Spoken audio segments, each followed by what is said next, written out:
Christina obediently followed Lori along the dark corridor, feeling the cold moisture from her clothes gradually being absorbed into her skin.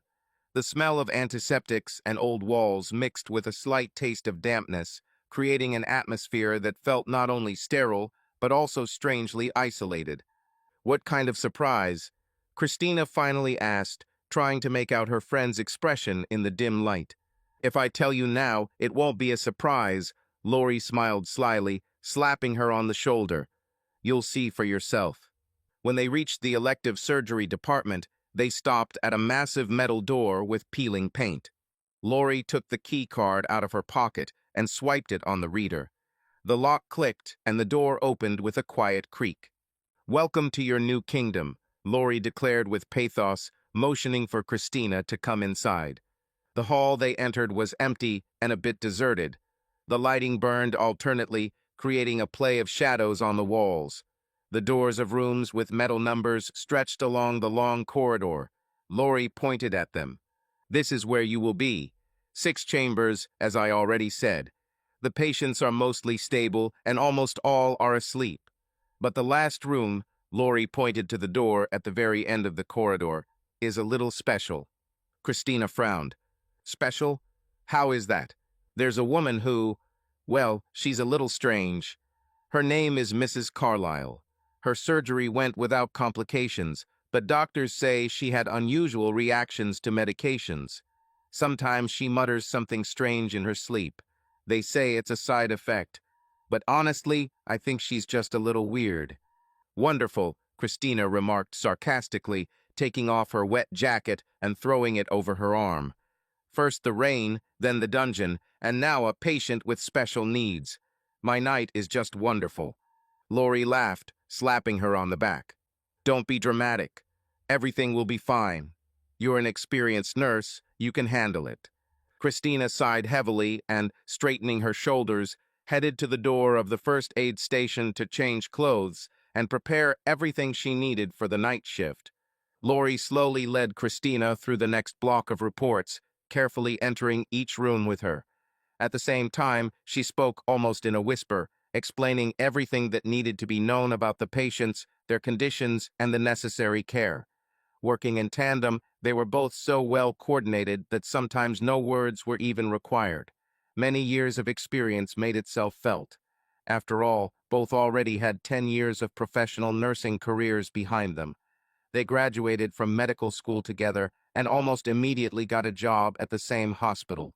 When they first met, Christina was already married a young and slightly naive wife. It was a time of hopes and dreams when everything ahead seemed so simple and clear.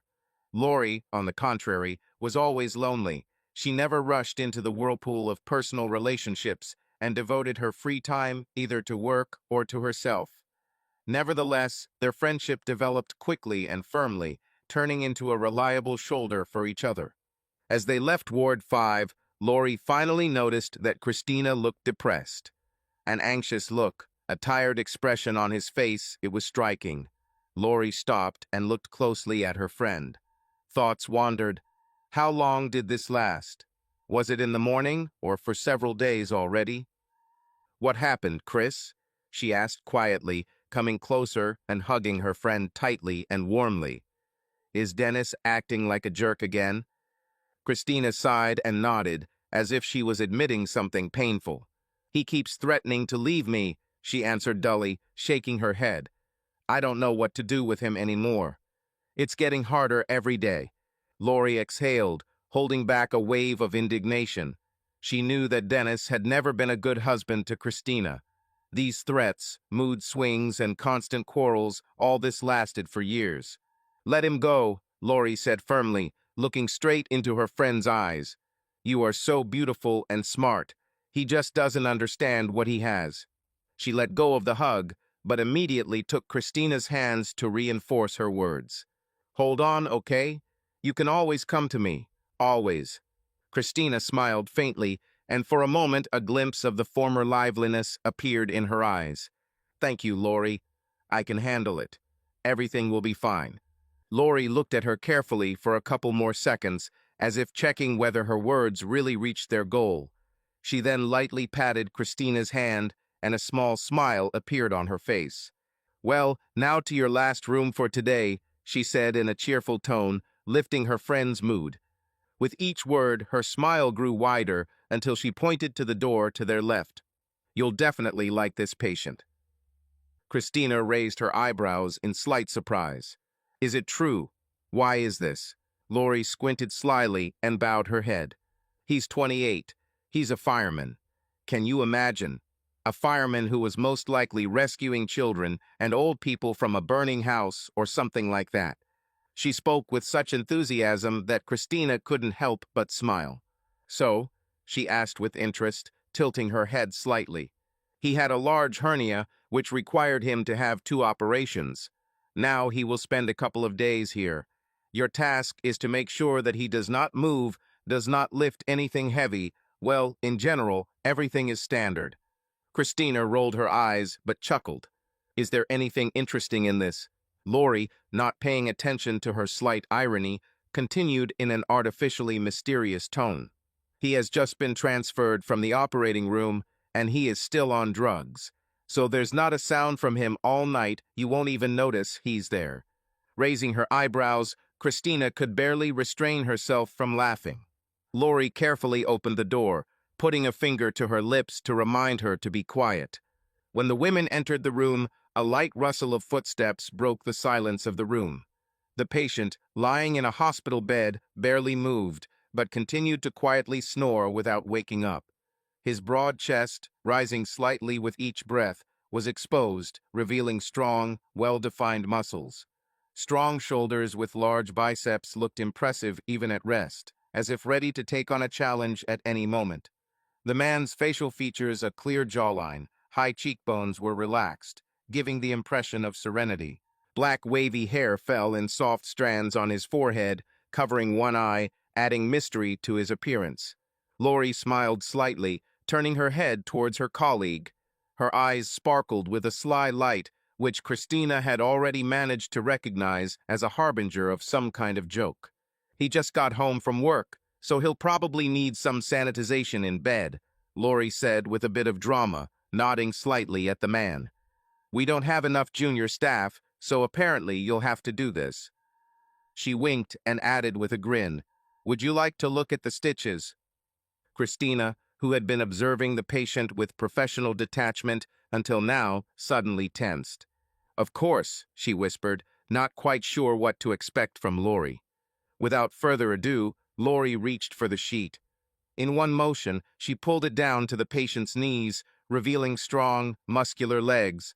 She then used 2 fingers to gently lift the bottom of his hospital pajamas until the thin material stopped at his stomach level. The women froze. The room became so quiet for a moment that it was as if you could hear the air rushing through their lungs. "Well, this is, of course, impressive." Christina was the first to break the silence, squeezing out the words.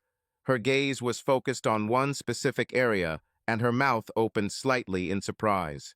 This is perfect," Lori drawled, leaning a little closer. Her voice became almost dreamy.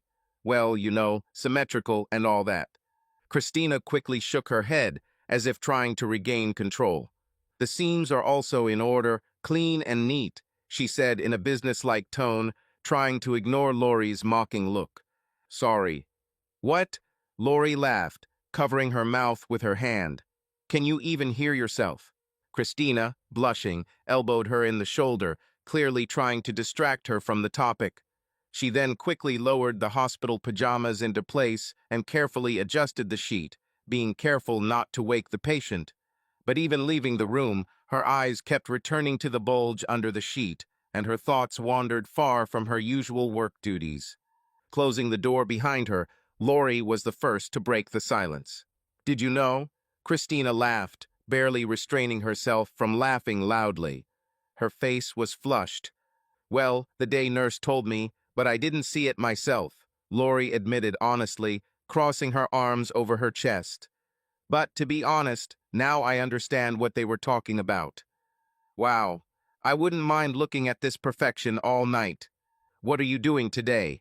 Christina asked, clearly wanting to change the subject. "I'm in the emergency room," Lori replied with a smile, clearly not planning to leave her colleague alone. What?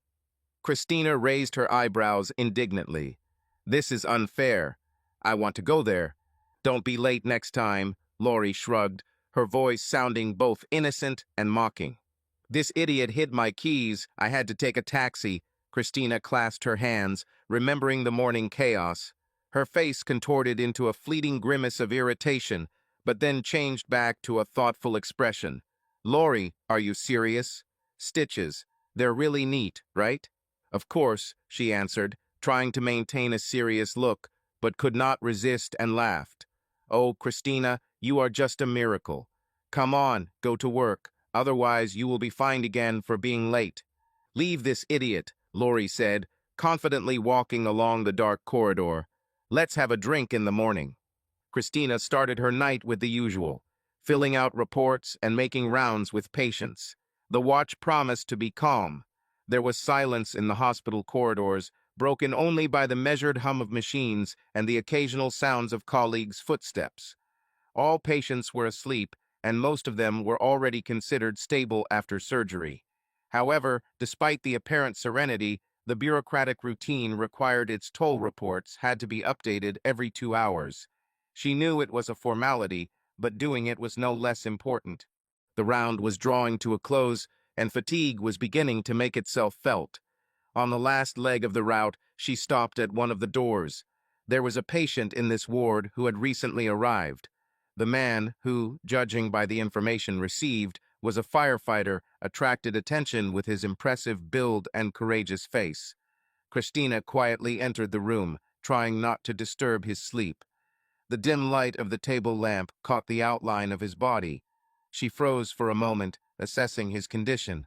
The man slept peacefully, his face seemed relaxed, and his breathing was even. However, it was a professional duty to check the seams and make sure everything was in order.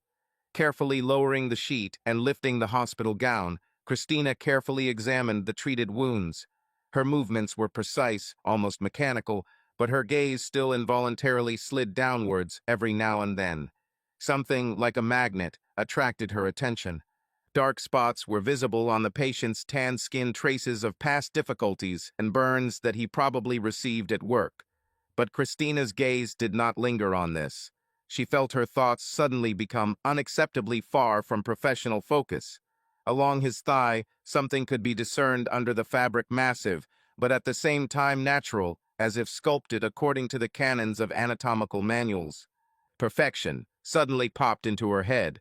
She once heard this word from her friend Lori, who spoke with delight about the ideal structure of the male body. Then they laughed at these conversations, but now she was no longer laughing. Christina quickly realized that she had lingered too long on this patient and tried to switch gears. "Wake up, Chris," she whispered to herself, feeling the color filling her cheeks. She hastily straightened the man's shirt and covered him back up. Pulling herself together, she turned away, forcing her thoughts to return to normal. "God, be a professional," she added quietly, reproachfully. Trying to hide her embarrassment, she headed to the corner of the room, where there was a cabinet with accessories.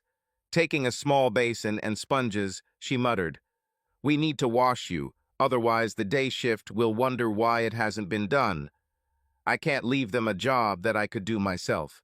Having filled the basin with hot water, Christina added a little soap, enjoying the pleasant smell that immediately filled the room. For a while, this allowed her to escape from her own thoughts.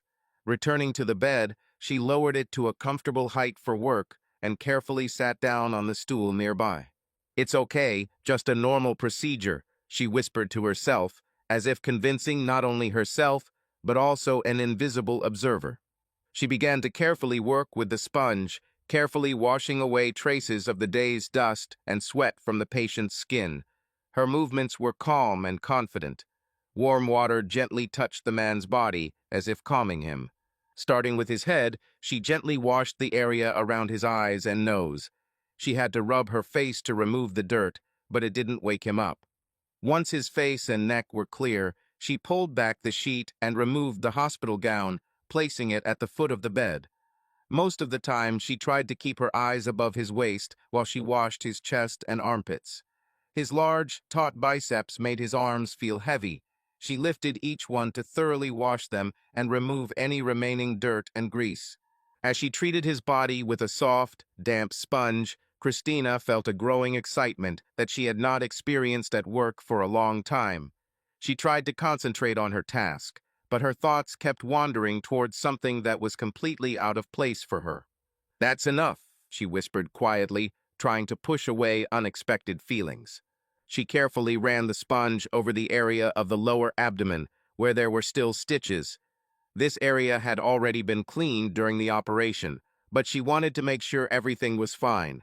Getting up, Christina went to the door, opened it slightly, and looked around the empty corridor, where the dim light and the muffled hum of the lamps barely filled the space. "Stop it," she breathed, rolling her eyes, and went back to work. Noisily moving the chair, she moved to his feet and continued cleaning them with a new sponge. Trying to be confident and methodical, she washed each finger, ankle, and moved higher up his legs. When she finished, her skin was clean and a light scent of freshness filled the air. Gradually, moving up, Christina still tried to keep her distance and remain extremely professional, not allowing unnecessary thoughts to take over her. "It's okay, Chris," she told herself. "This is your job." The warmth in her lower abdomen grew, disturbing her with its presence. Spreading the man's knees a little wider, she looked at his sleeping face. His features were calm, his breathing evenly raised, and lowered his chest.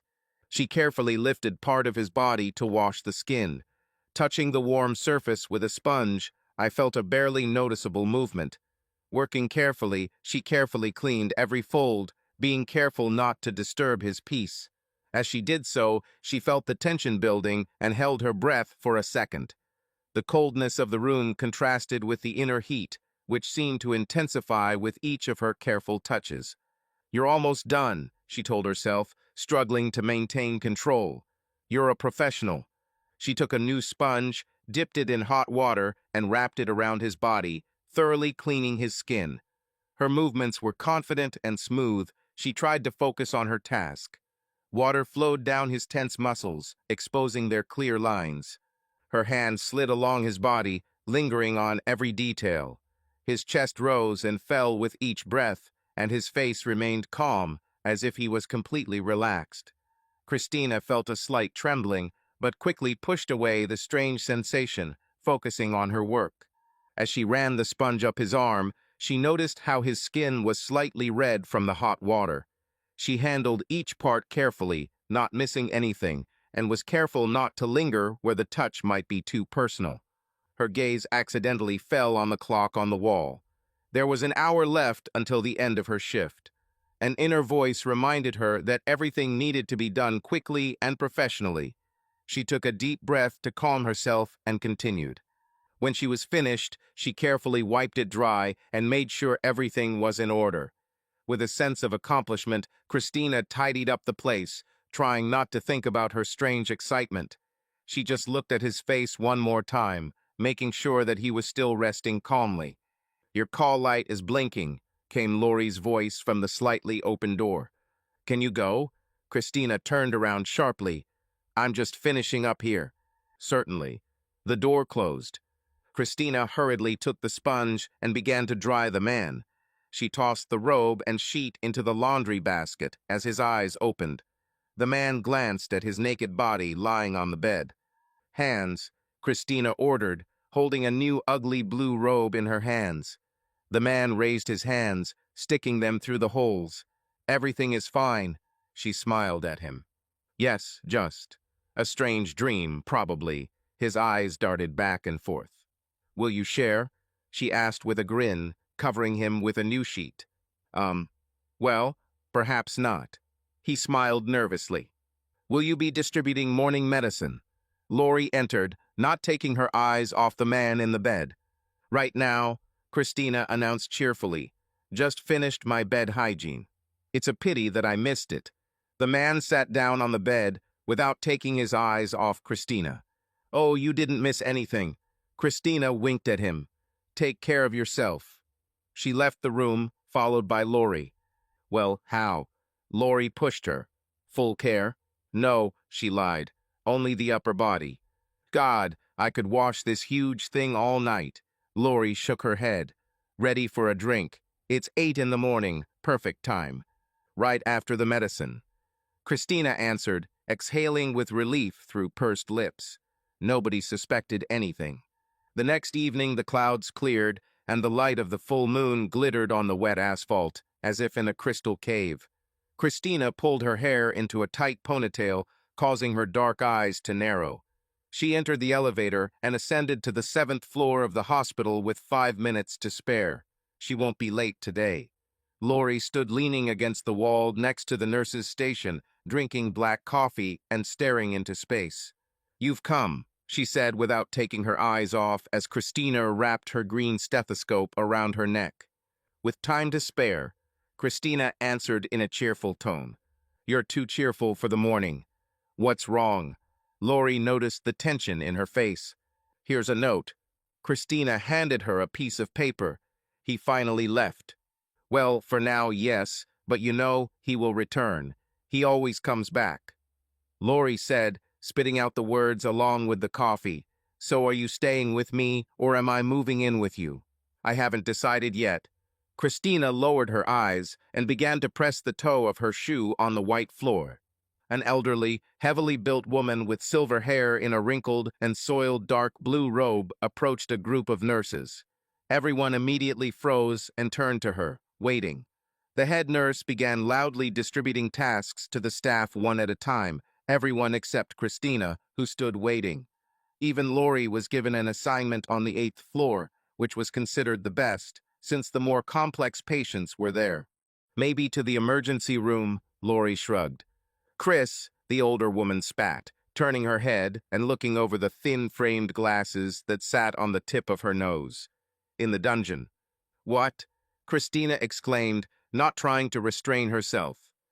"I was in the dungeon last night. Today it's someone else's turn." "All patients are the same, and you already know them," the head nurse snapped. "They are all simple. Don't you think my experience could be used elsewhere?" Christina did not want to return to the dungeon for many reasons. "Listen, Chris," Michelle objected. "I need you there. If there's a surge of patients in the again, I can send a nurse there to look after your patients while you help. If you stay here, I will have to cover your chambers. It's just logical." "Well, as you wish." Christina clasped her hands and headed towards the elevator. Lori hurried after her. "Maybe you can take that full bath in bed today." She laughed as the elevator doors closed, leaving Christina with a sour expression on her face. The old nurse in the dungeon was sitting at the computer when Christina arrived. She pulled out a chair next to the older woman and stared at the blank monitor screen in front of her. "Any changes?" she asked without looking at the old woman.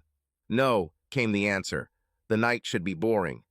"Wonderful," Christina exhaled sarcastically, then put her head in her hands and exhaled slowly for a long time. When an elderly woman in a long white dress trudged along the dark corridor, Christina looked towards the chambers. She didn't want to see that man from last night. She had made a mistake and wasn't sure she could trust herself around him. "I will avoid him," she thought. "If he sleeps all night, it will only be for the better for him." She walked around the first 5 rooms, making sure all the patients were either asleep or about to fall asleep, then returned to the computer and began searching the internet for something to keep her busy. "I need something to distract me," she decided. She noticed the harsh red light of a flashing light out of the corner of her eye and turned to see a call flashing above the last door on the left. "Crap," she muttered. She rummaged through the papers on the table and found his card. His name was Jim. Last night, she unknowingly did something too intimate to him, and she couldn't understand why. She didn't even know his name. Well, he's a fireman, she thought with a chuckle. Maybe he deserved it. Besides, he doesn't even know anything. He slept through everything that happened under the influence of drugs. She stood up, straightened her red medical scrubs, and adjusted the stethoscope around her neck. Everything will be fine. She took a deep breath and headed towards his door. The door creaked as she opened it and looked inside. "Everything is fine?" she whispered without entering the room. "Yes, do you have a minute?" The voice was deeper than she remembered. "Of course," she answered. walking in with her hands clasped behind her back, which further emphasized her ample breasts. "How can I help? Can I have a glass of water?" He nodded. I asked another nurse, but she seems to have forgotten. Seeing him in the lamplight, sitting on the edge of the bed, with broad shoulders and powerful arms, she gasped slightly. His face looked masculine, a sharp jawline and narrow cheekbones.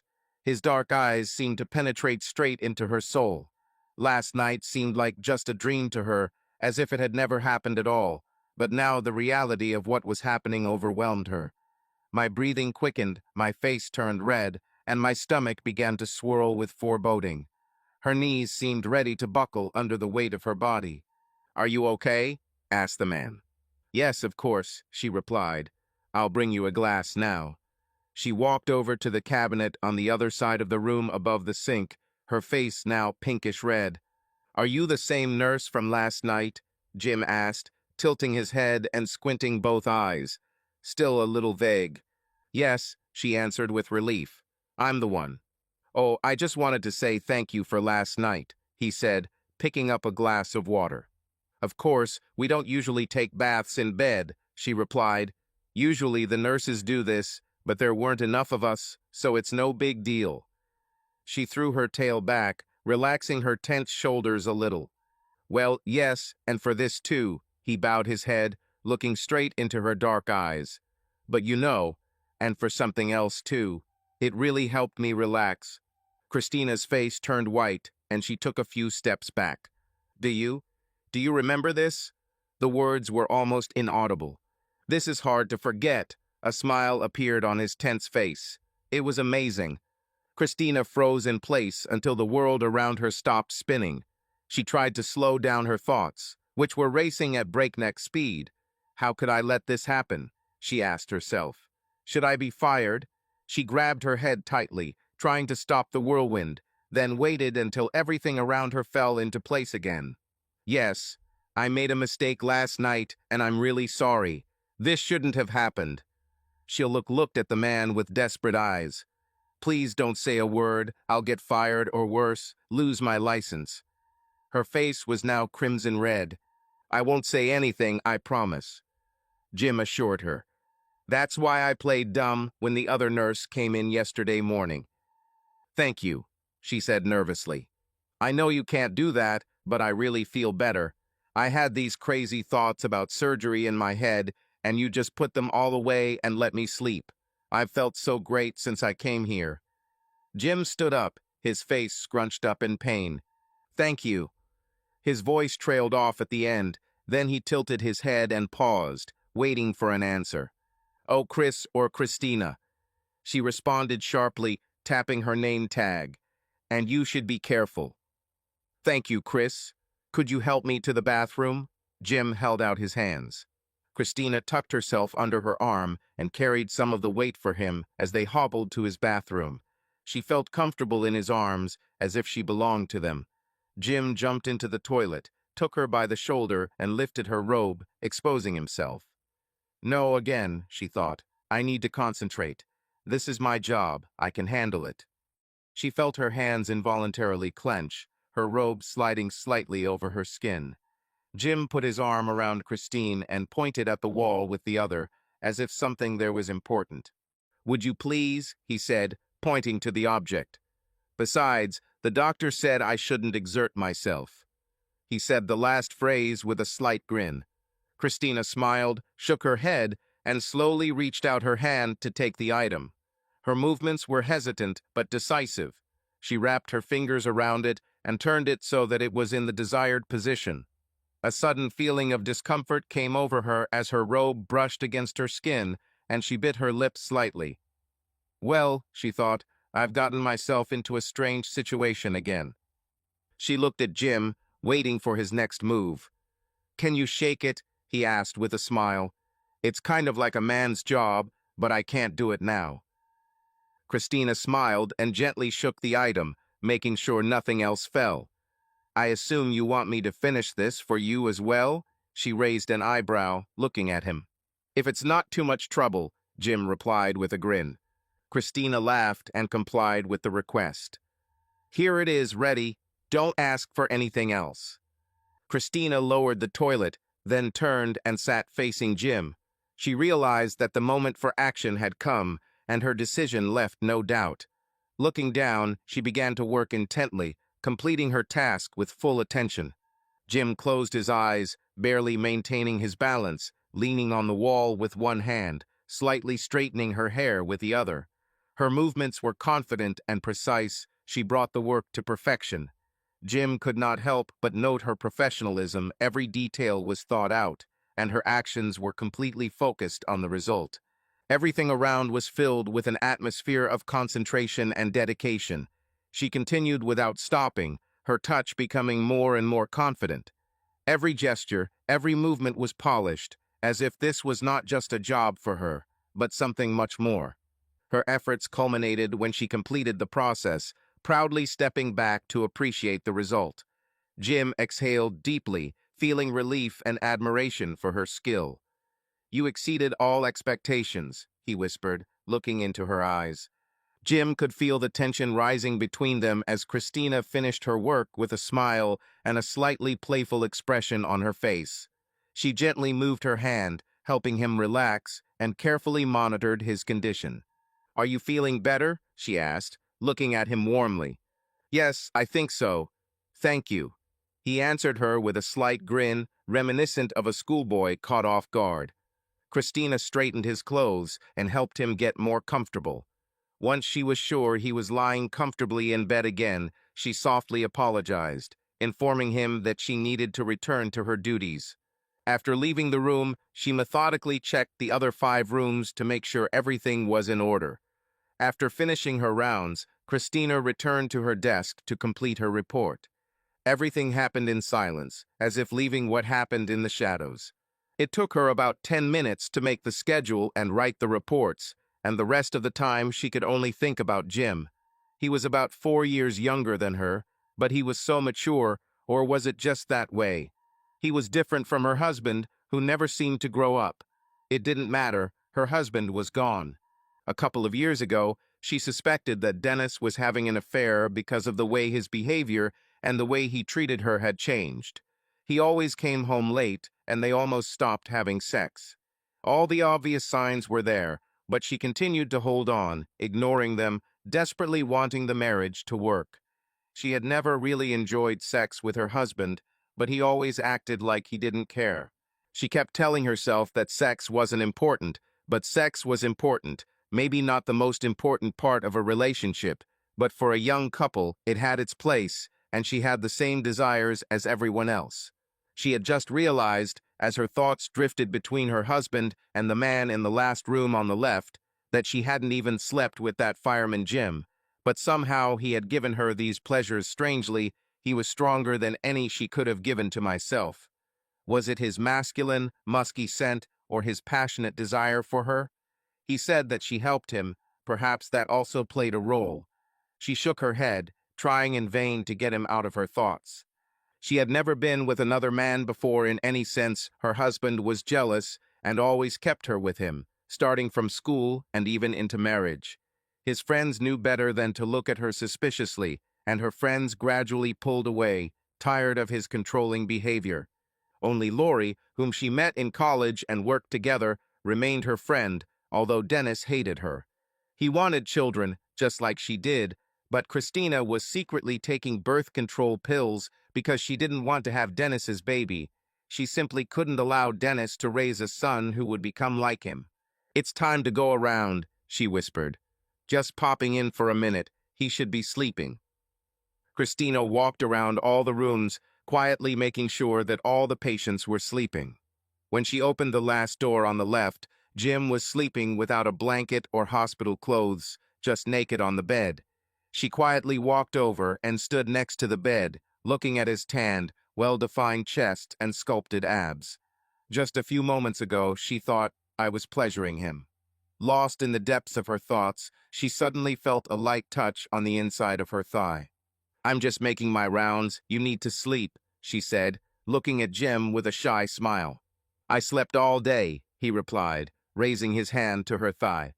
Christina felt a warmth as Jim gently ran his hand along her thigh, creating a feeling of intimacy that was new and exciting to her.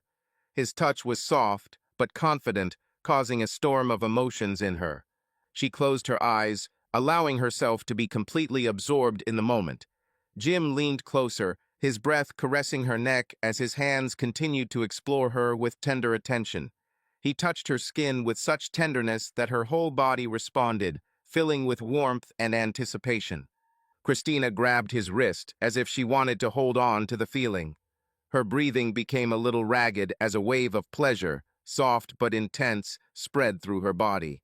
His movements were leisurely, almost studying, giving her the opportunity to experience every moment. "Hey, who's here?" A loud, deep voice came from the corridor. Christina seemed to wake up from a trance. Quickly pulling on her pants, she turned to the door. Walking out into the corridor, she noticed a large man, almost invisible in the darkness, standing at the computers. "What do you need?" she asked in a loud whisper, heading towards him. "You need to be quiet, the patients are sleeping."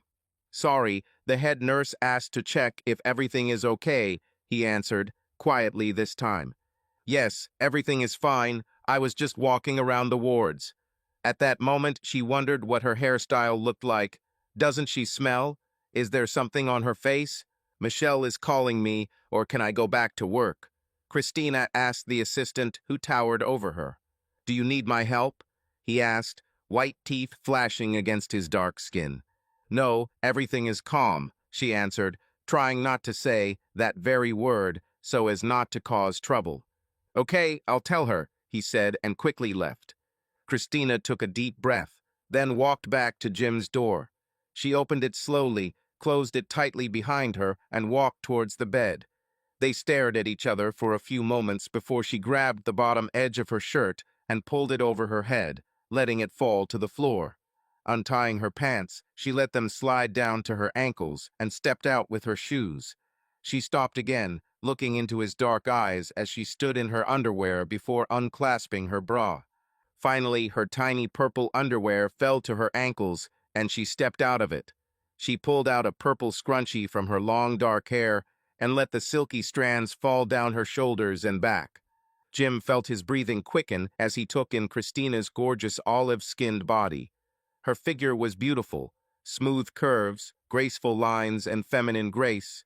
She looked confident and seductive, and her movements seemed to radiate calm strength. Christina came closer. Her gaze was soft and mysterious. She gently took his hand and led him to the bed with a slight smile. Raising the head of the bed to a comfortable angle, she sat down next to him, lightly touching his shoulder. Jim hugged her, enjoying the closeness and warmth of her body. Her skin was soft and warm, and their touch carried something both gentle and exciting. They looked into each other's eyes for a long time, taking their time, enjoying every moment of this intimacy.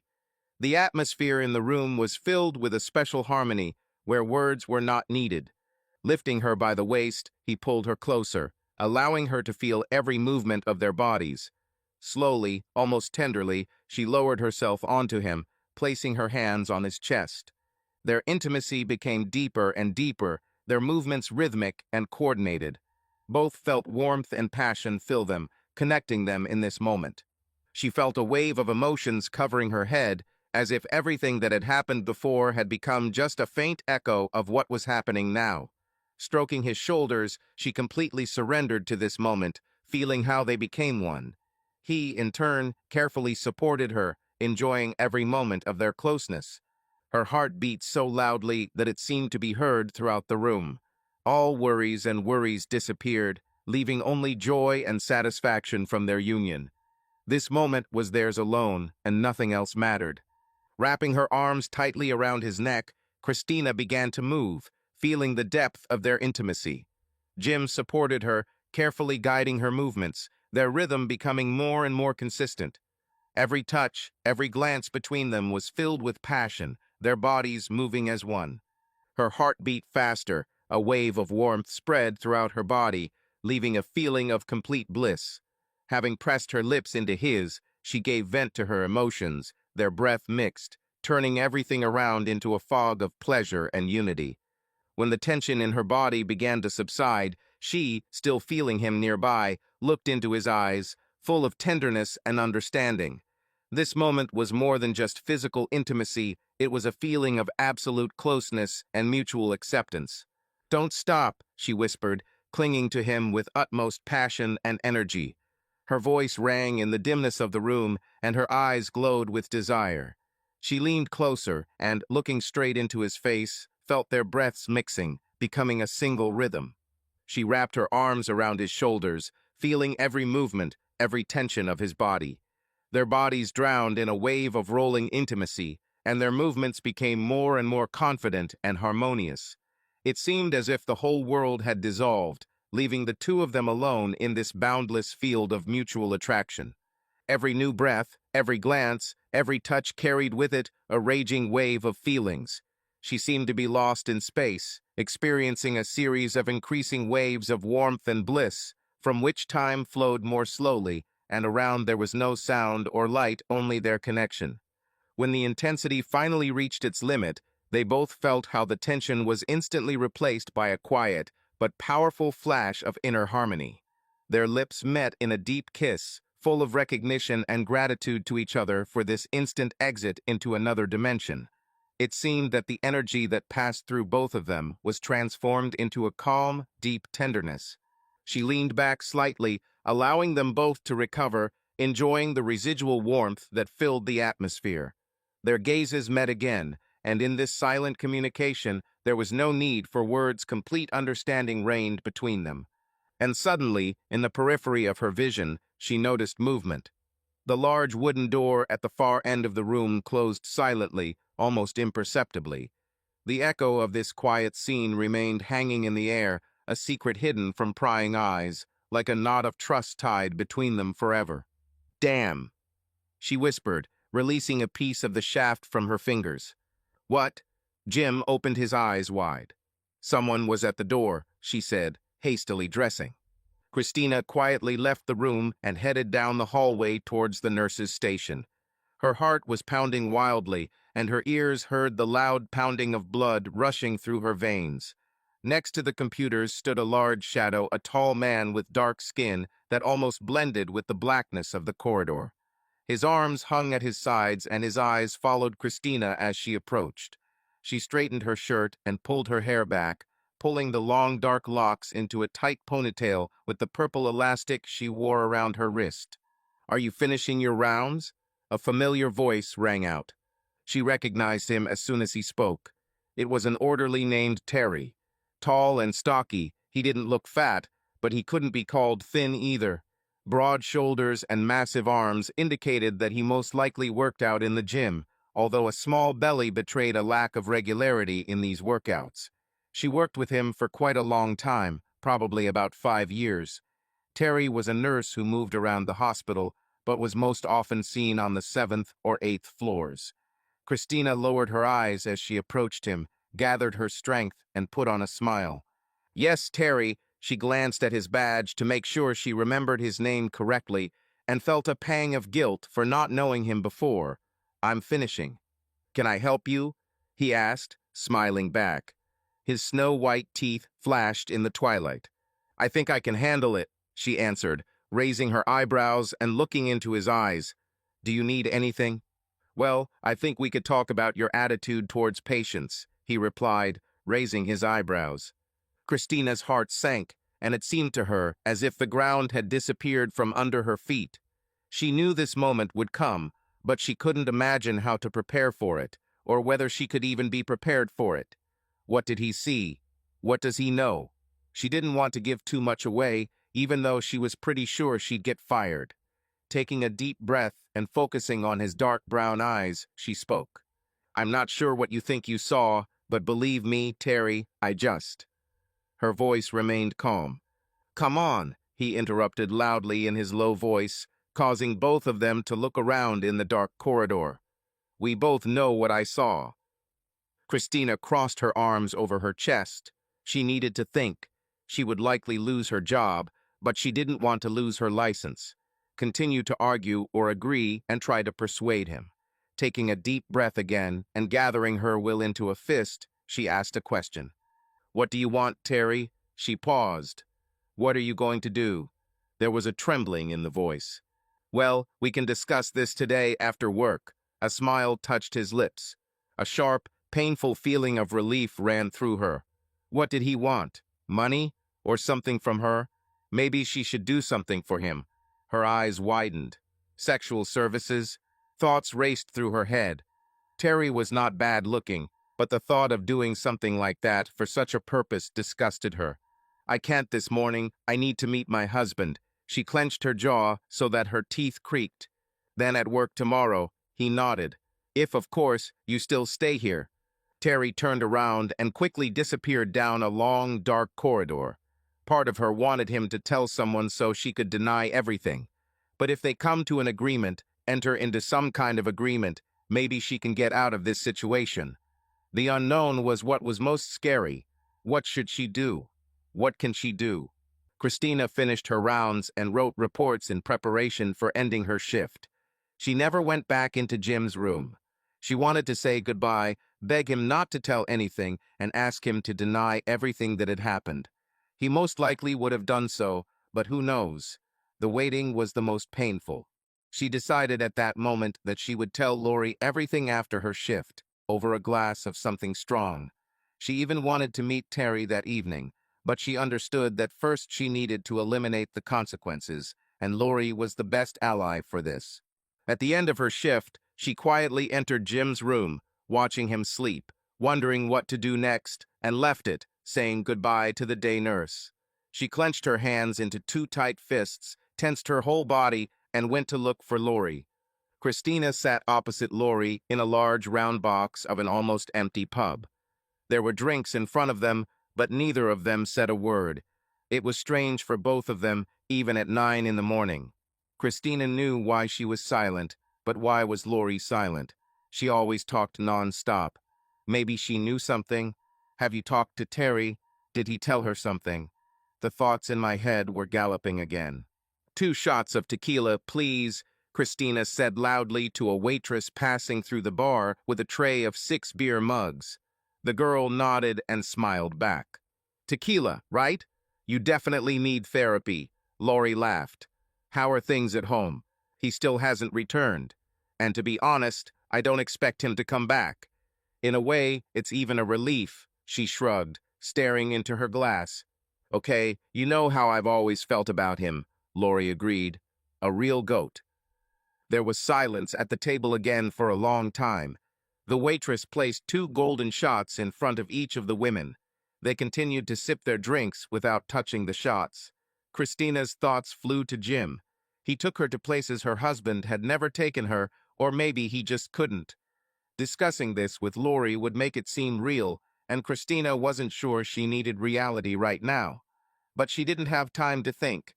She grabbed one of the shots and flipped it, sending the entire glass of tequila down her throat.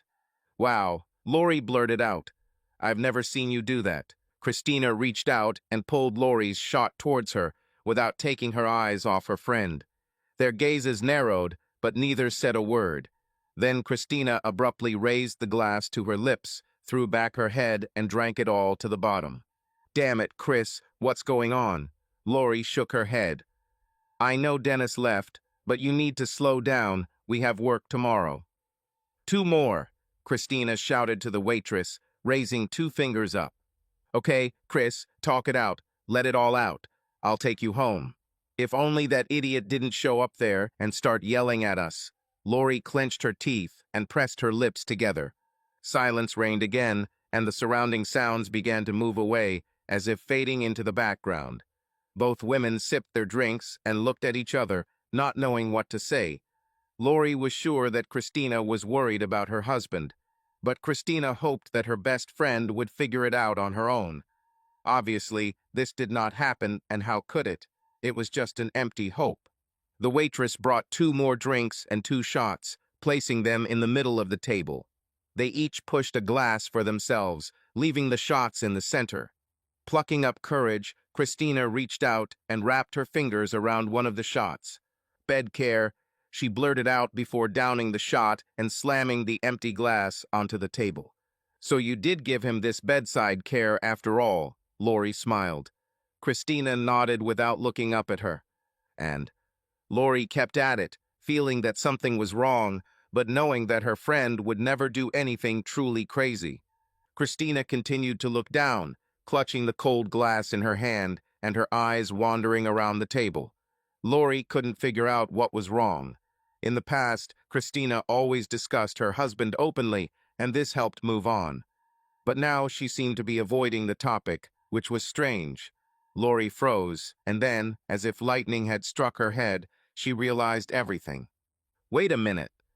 Lori paused as the fog in her head began to clear. No, wait. Just, no. Wait, what?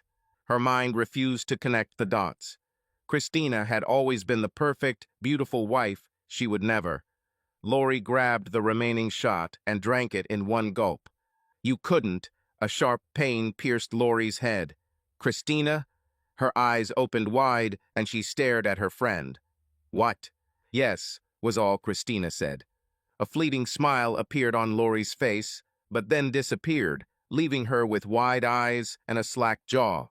There were no words. She had never felt anything like this before. Had her best friend really done something? No thought or image could form in her head. It didn't make any sense. So, Lori finally spoke, trying to clarify the situation. Did you give the hot fireman a full bed treatment? These words seemed to help her collect herself a little. Did you wash his whole body, even his private parts? Christina, who had been looking down into her glass the entire time, looked up, met her friend's gaze, and immediately lowered them again, taking an unusually large sip. Okay, that's nothing. Lori tried to justify the situation, but something happened.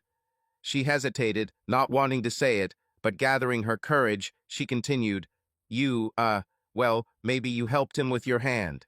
Lori winced at these words. Christina looked up at her again, but quickly looked away.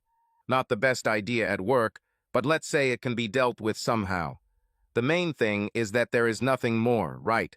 Lori looked intently at Christina, who never looked up at her. That's all. Right, no reaction. Or, she grimaced again. Did you enjoy it? Her head tilted slightly and her jaw tensed. Christina looked up, bit her lip, and lingered a little longer this time, as if trying to gauge her friend's reaction. She felt like she'd let Lori down, and that was worse than making her angry. Her long bangs fell over her face, and she didn't want to move them. In fact, she wanted to hide behind it forever.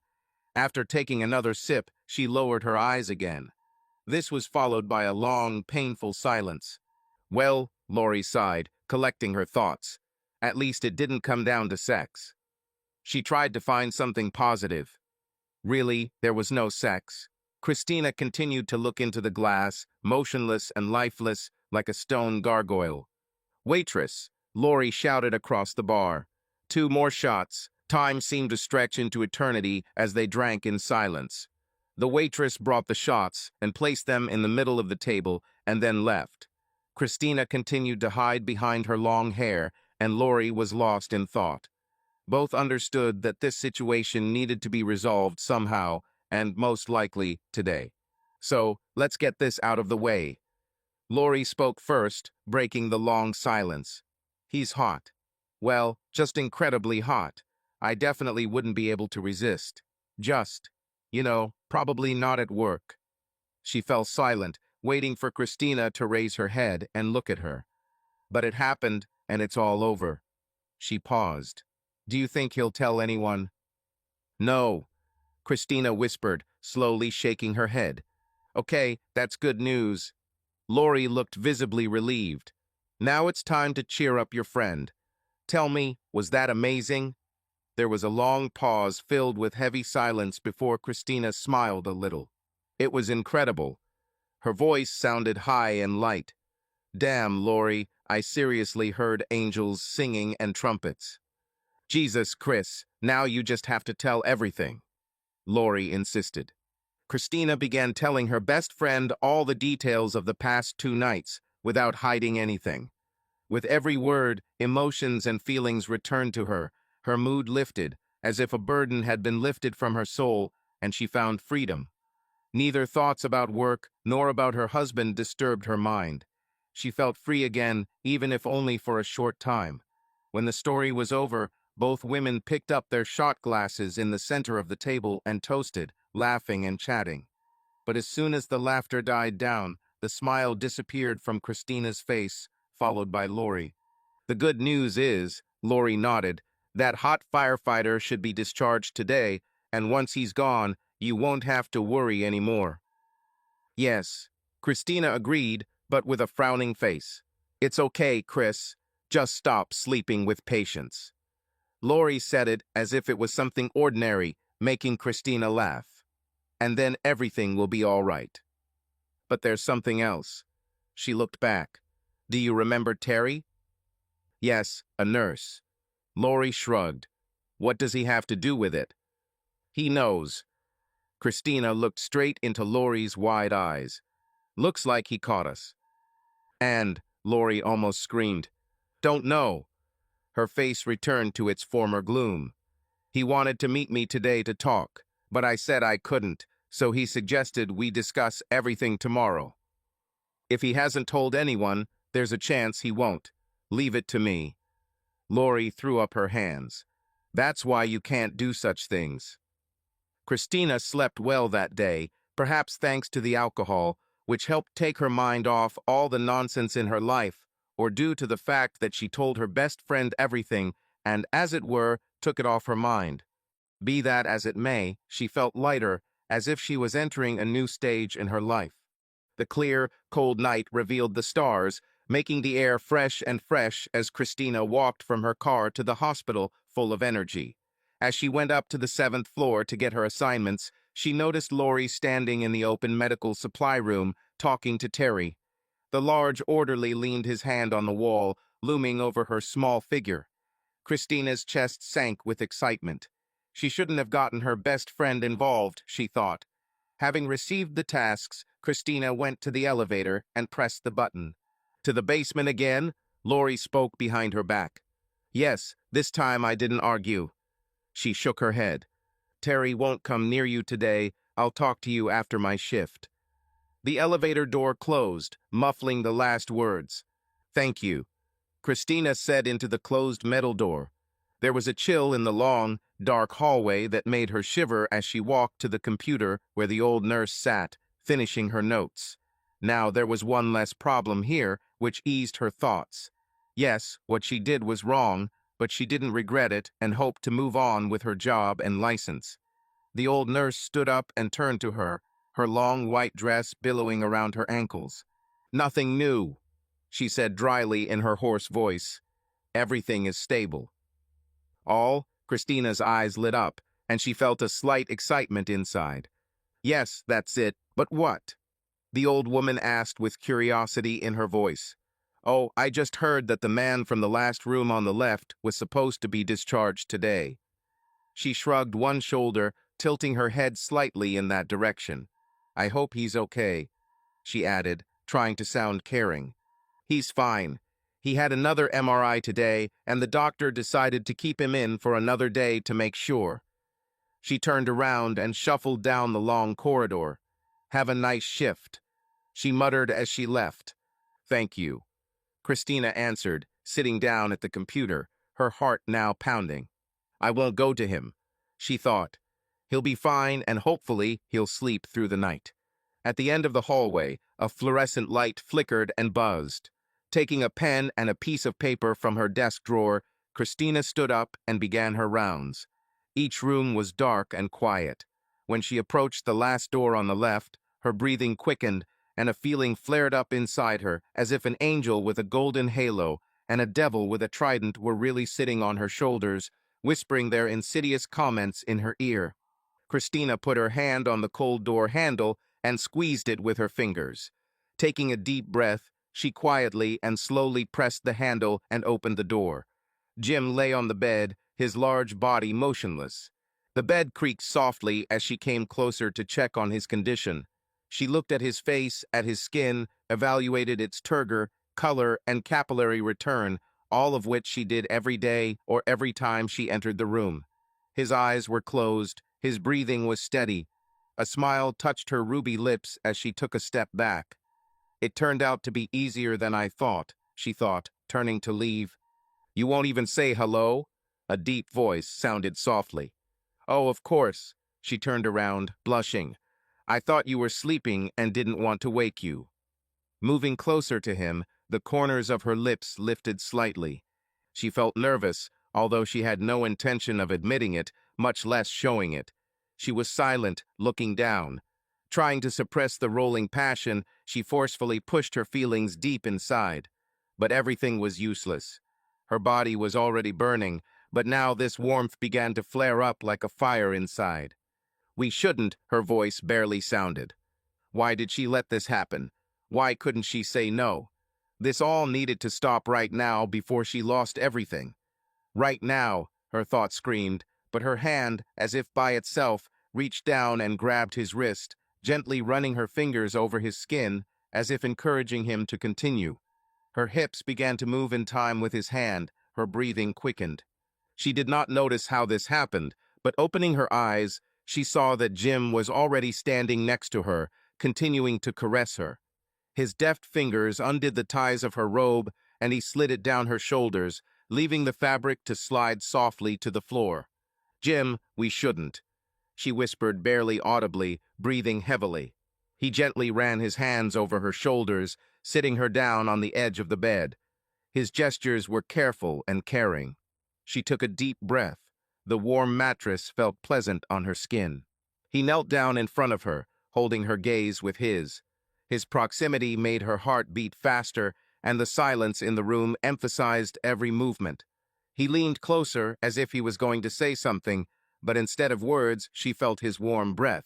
He touched her hands gently, as if giving her the opportunity to stop him, but she only closed her eyes, allowing herself to momentarily forget about everything except this moment. "Oh, God," Christina whispered excitedly, leaning back on the bed.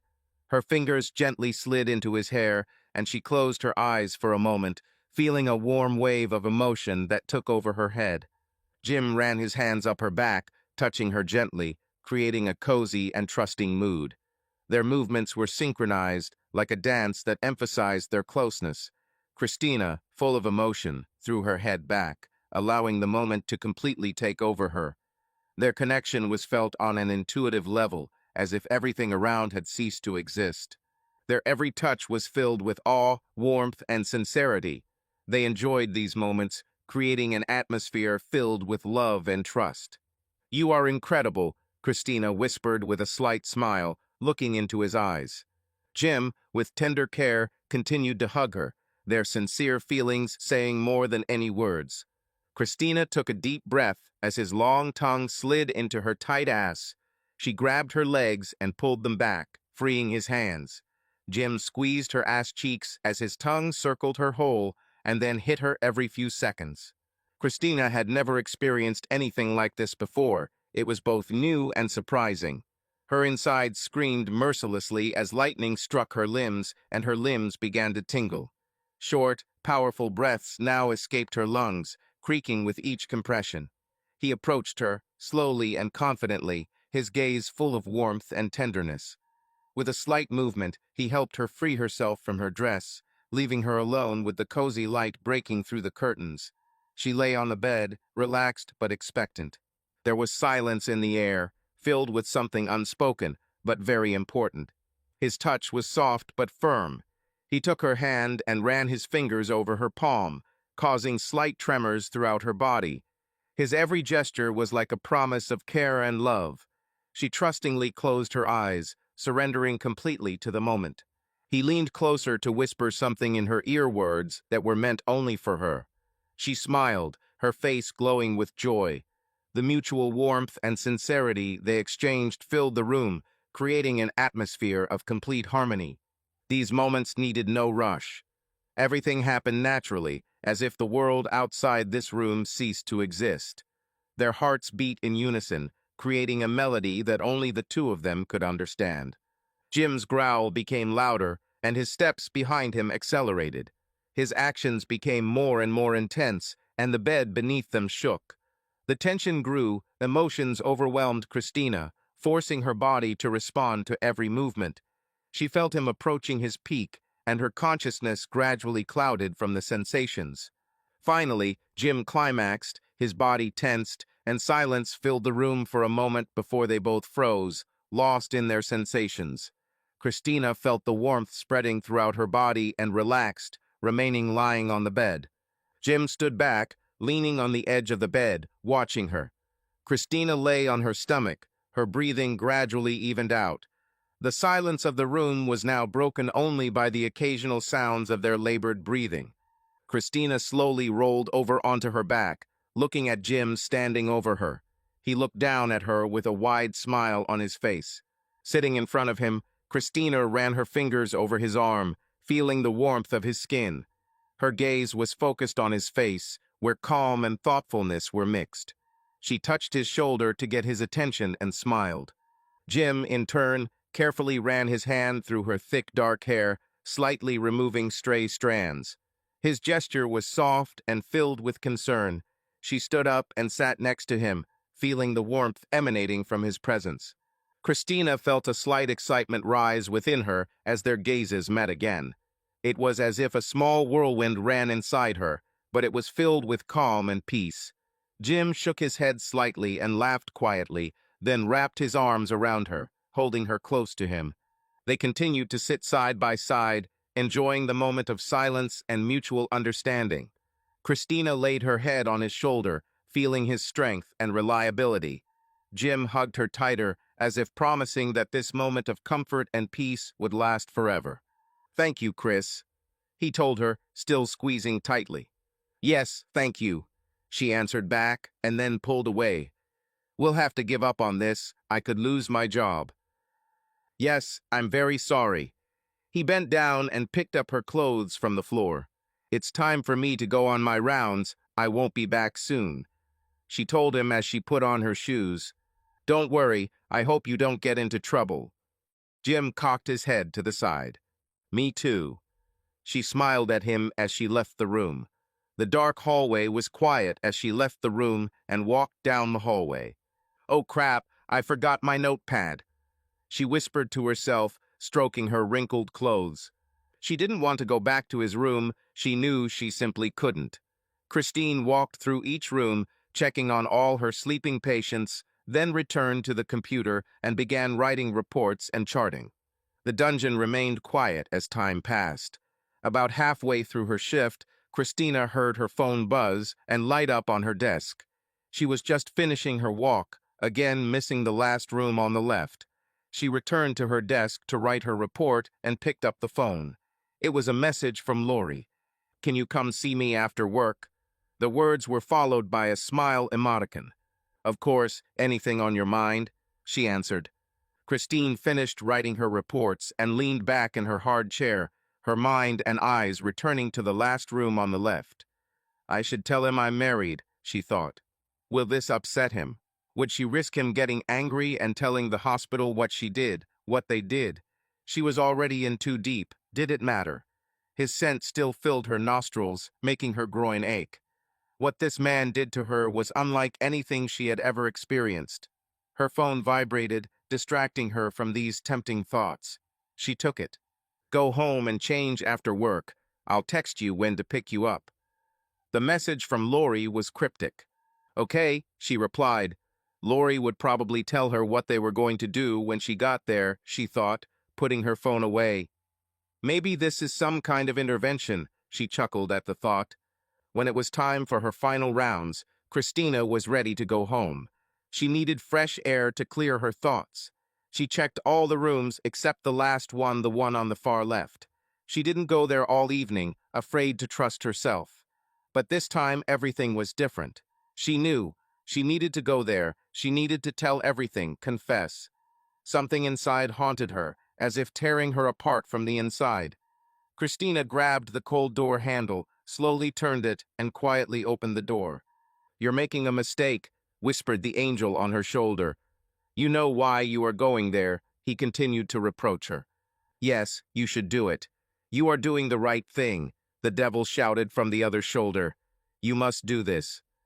Christina tucked her hair behind her ear and looked into the dimly lit room. Jim sat on the edge of the bed, leaning on his hands, his head down. his taut biceps standing out against his body. Her legs were hanging off the bed, her toes barely touching the floor. She entered the room and closed the door. He raised his head, joy flashed in his eyes, and a smile appeared on his face. "Are you okay?" Christina asked, coming closer. "Yeah, just a little stiff," he replied, standing up and stretching his arms above his head. "Do you want some painkillers?" she suggested, trying to sound like a nurse, although it was surprisingly difficult in this situation. "It's okay," Jim responded, nodding at her. "I need to go to the toilet. Can you help me?" "I think you can handle it yourself," she laughed. "Today you are being discharged soon." "Yes, I'm ready," he said, walking past her. His scent filled her thoughts. "You know, I could use a home nurse. Are you by any chance involved in patronage?" Turning around, he looked at her with his brown eyes, which seemed to pierce right through her. "Ah, well, not at all," she hesitated, following him to the bathroom door. I wanted to tell you something." "Come on," Jim said, taking off his hospital gown without even untying the ribbon and laying it on the sink. He turned to her, his torso in excellent shape. The scar from the operation looked like a dull scarlet mark on the tan skin of his stomach, still slightly yellowed from the medical procedures. He leaned on one hand, his massive biceps and rounded shoulders standing out tensely. Her gaze involuntarily slid down.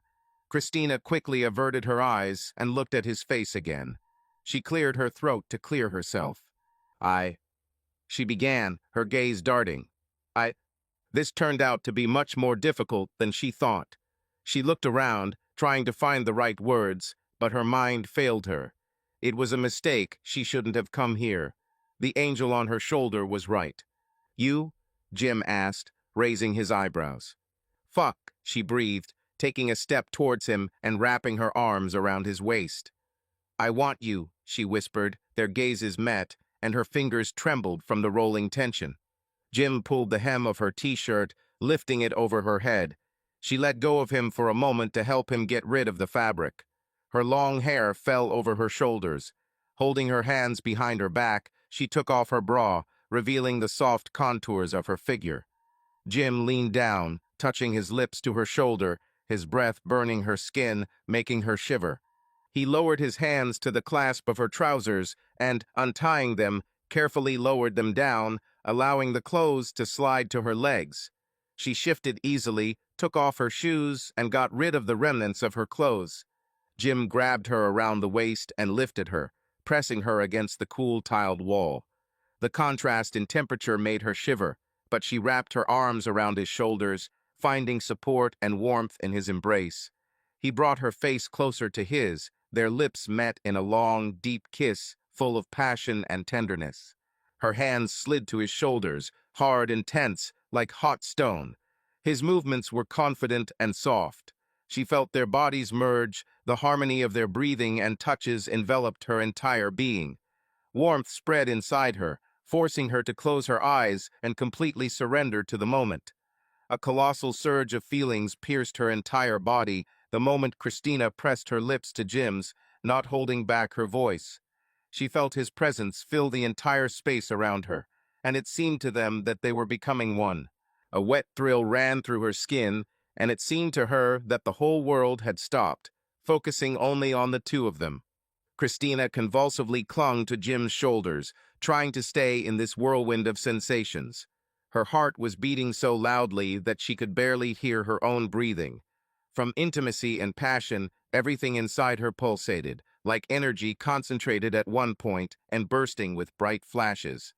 When their gazes met, he just exhaled, "Wow," and she answered with a short, slightly hoarse, "Oh, hell." They pulled away literally for a split second, but even this was enough to realize the power of the moments given by fate.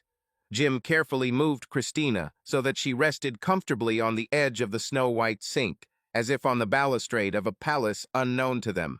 Their movements became measured, but no less passionate. Every soft gesture, touch, every new breath rang like a thin thread between them, filling the space around with invisible waves of warmth and tenderness. Christina, holding the edges of the sink, allowed Jim to set the rhythm for their peculiar dance. The feeling of a tornado grew inside her, but now it was not an element of destruction, but of purification and connection. Her breathing became more and more rapid, reflecting the rhythm set by the two of them. Words fell on Christina's lips again, confused as the whisper of leaves in the wind. Ah, a little more.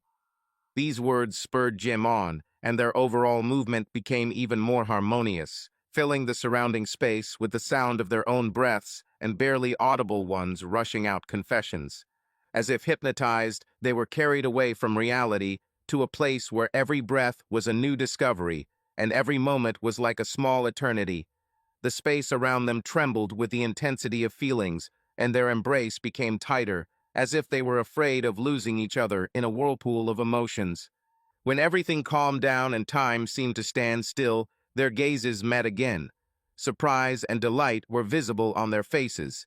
Christina felt a pleasant warmth remain inside, and Jim, breathing heavily, looked at her, as if trying to remember this moment forever. There was a subtle aroma of intimacy and trust in the air. It was not just a moment of passion. It was a brief stop of the entire universe to allow the two of them to be together in a weightless silence filled with tenderness. Both bodies, frozen in a molten tangle of sweat and passion, intertwined limbs and expanding lungs, seemed frozen in time for eternity. Jim pushed off from the tiled wall, his tense body moving with confidence. Christina's legs slowly sank until she found herself sitting on the edge of the sink, her toes trembling with tension. She took a deep breath, wrapping her hands around the edge of the sink as if trying to find her balance. Sliding down, Christina stood in front of him. Their gazes met, filled with both determination and gentleness. She stood on her tiptoes, their faces came closer, and their breaths mingled. Snuggling closer, Christina wrapped her arms around him, feeling the warmth of his body, which warmed her from the inside. They remained in this close contact for a moment that lasted an eternity. Finally, she pulled back slightly, looking into his deep, dark eyes that seemed full of silent words. The silence between them was saturated with meaning, and Christina, holding his shoulders tightly, felt how reality began to slowly return, intertwining itself with this moment. She paused, realizing that this was her last chance. I'm married. Her eyes looked away. About. Jim stepped back, shocked by her words. Well, this is clearly not ideal. He looked at the floor. I mean, it's not just your fault. I need to be held accountable for our actions, too. Jim, Christina cut him off, pressing her fingers to his lips. He left. The color gradually returned to his face, and he grabbed her hand. Well, his loss, I think. He tried to smile slightly, but noticed the torment written on her face. I mean, he left yesterday. Christina was waiting for an answer, but there was no answer. It's too early. She waved her hands as if she didn't want to say those words. I can't do this now. I need time to think about everything. Everything is fine. Jim hugged her, holding her tightly to him. Let's call it a quick rebound. He laughed quietly. She squeezed him back, even tighter. She wanted this to be real, for him to pick her up and carry her away, solving all her problems. However, she understood that this would not happen. Her husband had just left a day ago, and she clearly couldn't think straight. She made terrible decisions, and sex with a patient was just the beginning of the iceberg. She chuckled quietly, but this laugh was not joyful, but sarcastic, almost not a laugh at all. Crap, she suddenly burst out when she pulled away. The shift is almost over. Christina hurriedly collected her clothes from the bathroom floor and began to dress, while Jim put on a hospital gown, mixing up the armholes. After tidying up her clothes and smoothing them out with her palms, she heard the massive wooden door of the room creak as it opened. Acting quickly, Jim put his arm around Christina's shoulder and turned them around so that they were both facing the direction of the bed. What's going on here? The gray-haired day nurse, who had placed her glasses on the tip of her nose, studied them carefully. Her face was stern, her lips were lowered. I almost fell. Thank God the nurse caught me. Jim's voice trembled. Apparently, I was dizzy. Christina hugged his waist, as if helping him. The old nurse came closer, looking at them closely. She took hold of Jim's robe, straightening it. "Your robe is on backwards," she said, shaking her head, and walked towards the bed. What happened here? They were both afraid to turn around. "Have you forgotten something? Did they get caught?" Christina continued to mime, helping Jim onto the bed. Then she turned around, taking a step to the side. The old nurse stood in front of the sink, her hands resting on the white porcelain. The sink was torn 3 or 4 inches from the wall, and pieces of tile lay scattered on the floor. They both froze, their mouths hanging open and their eyes focused on the sink, which was held up only by the copper pipes sticking out of the wall. "When I almost fell, I grabbed the sink," Jim quickly thought up. "I think I broke it. Sorry." He leaned back on the bed, pulling the blanket over himself. "I'll go call the technicians," muttered the old nurse, and, shaking her head, left the room. "Let them figure it out." "Thank you." Christina clearly breathed a sigh of relief. There was no more tension in her eyes. "Looks like you owe me now," Jim grinned. "You will repay the debt when you are ready." "Yes, thank you again." She leaned over and kissed his forehead, but continued to watch the door. "I have to go." She really wanted to give him her number or take his. Her body trembled with every step away from his room. The fireman taught her a lot in the short time they were together, a lot about herself and her body. But she knew it was too early to start a new relationship. Too many emotions, too many unresolved problems. The weight slowly lifted from her shoulders as she walked down the long, dark hallway, darkness engulfing the last room on the left. Christina took a glass of wine and drank it in one gulp, letting the last drops of ruby liquid roll down her throat. She looked out the kitchen window at the morning rain, visible only in the dim light of the street lamp, and poured another half-glass of Cabernet Sauvignon. She worked the night shift for so long that drinking alcohol in the morning seemed natural to her. The thought brought a slight smile to her lips. "Lori," she whispered into her glass, fogged with breath, "if you don't call soon, I'll go to bed." Her friend Lori told her to wait for the message and then come to her apartment. It was important, she claimed, to clear things up. 2 days ago, Terry, a junior nurse working with them at the hospital, found her with one of the patients in a not very good situation. She had never done anything like this before, but it didn't matter anymore. The poor fireman she was pleasuring didn't even know they had been spotted, even though he promised he wouldn't tell anyone what happened. She told her friend Lori about this, and she vowed to work things out. Is this what she was doing now? And how? What was she going to do? They didn't have to work the next night, which was a bit of a relief. Leaning her hand on the windowsill, she touched the photograph of her and Dennis. She laid her face down, not wanting to look at this cheater who had abandoned her just a few days ago. The vibration of the phone made the wooden dining table shake. She picked it up.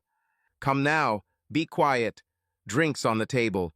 Need lots of photos and videos. Remember, be quiet," the message read. Christina swallowed her wine, took the keys, and headed to the door. Lori lived only a few blocks away, and now she was curious about what was there. Christina's fingers gripped the cool doorknob as butterflies fluttered in her stomach and chest, tickling her from the inside. She felt as excited as a schoolgirl. What kind of surprise awaits her? Carefully entering the living room, she quietly placed her keys on the low coffee table and took the drink that had been prepared for her. Remembering her friend's second request, she switched the phone to the camera and continued sneaking around the apartment. She winced as she took a sip from her glass. "Too hard, Lori," she whispered, shaking her head. When she reached Lori's room, she froze.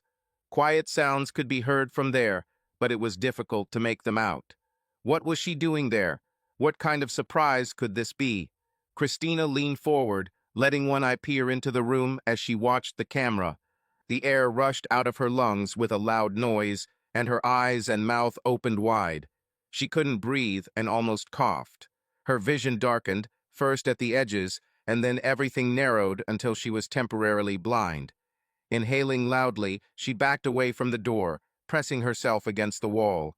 Her consciousness was as black as her vision. She could not comprehend anything. She waited until her vision and thoughts began to gradually clear. Was it a man? A naked man? She muttered quietly. What was Lori doing? Her mind was now spinning in a whirlpool of thoughts. Leaning down again, she looked into the room. The shock still gripped her, but not as much now, allowing her to begin to process what she had seen. There was a man in the center of the room, his back to her, naked, with a tattoo of some kind of diving helmet on his right shoulder like the ones they use in the army. He was not tall, but not short either. His dark skin contrasted sharply with the white walls around him. He had broad shoulders, large, strong arms, and a rounded belly could be seen from behind his side. Why was there a naked man in Lori's room? Why did she invite her if there was a naked man in her room? It didn't fit into my head at all. She needed to find Lori. Just as she thought about it, she saw a figure kneeling in front of a man. Again, her mind went blank and her eyes flew open. Oh my God, was that Lori? This time she couldn't even move, let alone step back. Sounds filled her ears as her consciousness finally allowed her to comprehend what was happening. Lori sat on her knees, leaning slightly forward. Her movements were confident and focused, as if she was completely immersed in the process. One of her hands moved in the direction set by the other, creating a smooth and rhythmic pattern. The man standing next to her gently touched her hair, as if helping her maintain a given rhythm. Christina, standing back a little, raised the camera and took a couple of pictures, feeling the excitement overcome her. A slight blush appeared on her face as she switched the camera to video mode, deciding to capture the moment as she was asked. Lori continued to work intently, sometimes casting short glances upward where their eyes met. Everything that happened filled the atmosphere with special tension, but remained surprisingly intimate. "Do you like it, Terry?" She smiled at him. "Oh yes," said a familiar voice. "Then tell me, Terry." She stood up. "Tell me what you want. Tell me how long you've wanted it." Of course, here is the adapted text. "I want you to finally tell the truth," Terry blurted out. "I've been waiting a long time for you to explain everything." Lori's head bowed again, her hands nervously fiddling with the hem of her blouse. At that moment, it dawned on Christina, as if she had been struck by a sudden flash. She observed the situation, trying to understand what was happening. Terry, the same guy who caught her with the firemen the other day, was again in the center of things. She tried to keep the camera steady, although her mind was racing with conflicting thoughts. Well, she reasoned, perhaps Lori wants to use this against him. But why? It doesn't make sense. Even if some recordings get into work, nothing serious will come of it. Of course, they don't encourage personal disputes between employees, but they also don't fire people for it if it doesn't affect their work results. Christina shook her head. "I don't think Lori thought this through," she muttered to herself. Or maybe she came up with another idea. Perhaps she hopes to scare him by hinting that everyone will know about their quarrel. I don't know, Christina thought. Her head ached from the confusion, and her nerves were strained to the limit. She took a long sip of water from her glass, trying to calm down. Lori sped up her movements, concentrating on her actions. The black sheen of the metal reflected in the light, creating a play of shadows on her face. Lori looked at Terry's tense face. The moment was approaching. Her gaze was focused, and her hands moved with precision and confidence. Terry tensed his muscles, his face expressing determination and anticipation. "Now," he said, raising his voice a little. Lori took a step back, watching what was happening with genuine interest. She watched every moment carefully, noting the details. Concentration gave way to satisfaction as the results of her efforts became apparent. Meanwhile, Christina walked around the corner, leaning against the wall to catch her breath. She closed her eyes, trying to collect her thoughts. Her heart was still beating faster than usual, and the tension she felt was gradually subsiding. Taking a deep breath, she set the glass of drink on a nearby table and smoothed her hair, regaining her calm. "What do you think you're doing?" Lori's words shocked her. Christina's eyes opened, she looked around and was relieved to see no one in front of her. Realizing that the video was still running, she quickly turned it off and waited in silence for a minute before peeking around the corner. Terry bent over, his pants were down to his ankles, and he was about to pull them up. His gaze was fixed on Lori, who stood opposite, as if indecisive. "Oh no, you won't leave so easily." Lori walked closer with a small smile, her hand gently resting on his shoulder. Before he could say anything, she pushed him onto the bed behind her. Christina, standing nearby, picked up her phone and watched what was happening with interest, holding it at the ready. Lori leaned toward Terry, her hair falling softly down to outline her face. She rested her palms on the bed on either side of his head. Her gaze was full of sparkle, and his was of slightly embarrassed surprise. "You know what you're doing, right?" he said, trying to hide his smile. "Of course I do," she answered, leaning closer to whisper in his ear. He raised his hand and gently ran his fingers over her cheek, lingering for a moment. The atmosphere between them became filled with quiet tension, but no words were spoken. Lori leaned back slightly, meeting his gaze, as if waiting for him to say or take the next step. Here is the rewritten text without intimate scenes. Terry gently grabbed Lori around the waist, guiding her as she slowly leaned forward. She felt every touch, goosebumps ran across her skin. His hands confidently but gently supported her, helping her maintain her balance. Lori leaned on the edge of the table, ready for what was to come. Christina watched from the side, recording with curiosity what was happening. She held the camera in her hands, trying to capture every detail. Her gaze slid over the figures of her friends as she searched for the best angle. She smiled, noting how confidently and harmoniously they interacted. Lori gradually began to move, her body smoothly adapting to the pace. Terry supported her, helping her find the right rhythm. His hand gently touched her shoulder to indicate when to pause. Christina, captivated by the process, continued to shoot, sometimes lowering the camera to adjust the settings. Lori and Terry smiled at each other, their movements becoming more synchronized. Christina laughed when Lori suddenly tried to change direction, causing a slight commotion. Laughter and friendly remarks rang out in the room. The mood was light and relaxed, each of them enjoying a moment full of trust and togetherness. Christina carefully opened the door, trying not to disturb the silence that reigned in the spacious living room. In the twilight half-light, she saw her friend Lori and her guest, Terry, standing at the window and animatedly talking about something. The furniture was moved towards the walls, as if to free up the central part of the room, and large exotic flowers stood in decorative vases in the corners. On a low table made of dark wood, covered with an embroidered fabric, glasses, and a bottle of red wine glittered. There was a light aroma of some oriental spices in the air, perhaps incense, the smoke of which lazily rose from a carved box by the fireplace. Christina quietly took a step back, hiding behind a massive screen depicting a mountain landscape. Her heart beat faster than usual. She didn't know why Lori called her today, and why Christina herself wanted to come early, trying to discreetly make sure that everything was in order in the house. Her friend was a creative and unpredictable person. She either organized musical evenings, or invited traveling actors to recite poetry, or took part in discussions about contemporary art.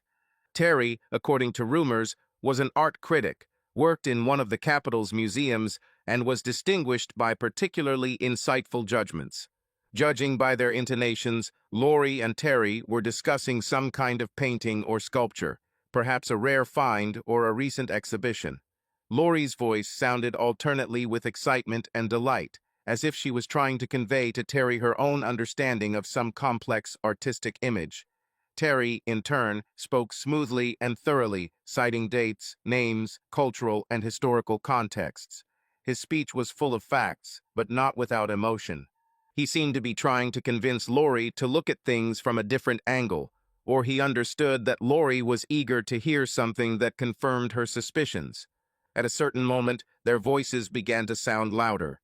Outside, two dull knocks were heard on the wall. Apparently, the neighbors were making it clear that the sounds were reaching them, making it clear that an argument or discussion, no matter how culturally sublime, slightly disturbed the evening silence.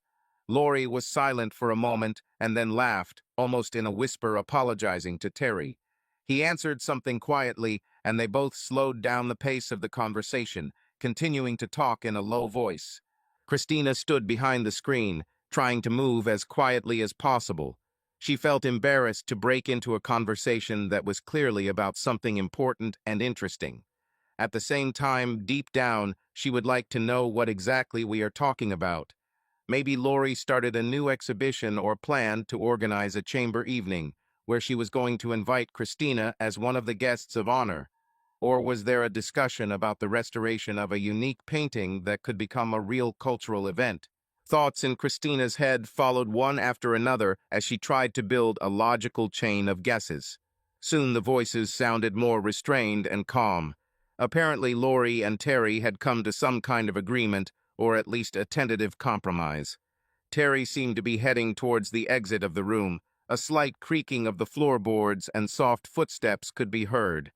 Christina heard the front door open and close. The silence that followed seemed almost tangible to her. She waited a few more moments before allowing herself to emerge from her hiding place. Carefully stepping over the wide floorboards, Christina came out from behind the screen and headed towards the living room.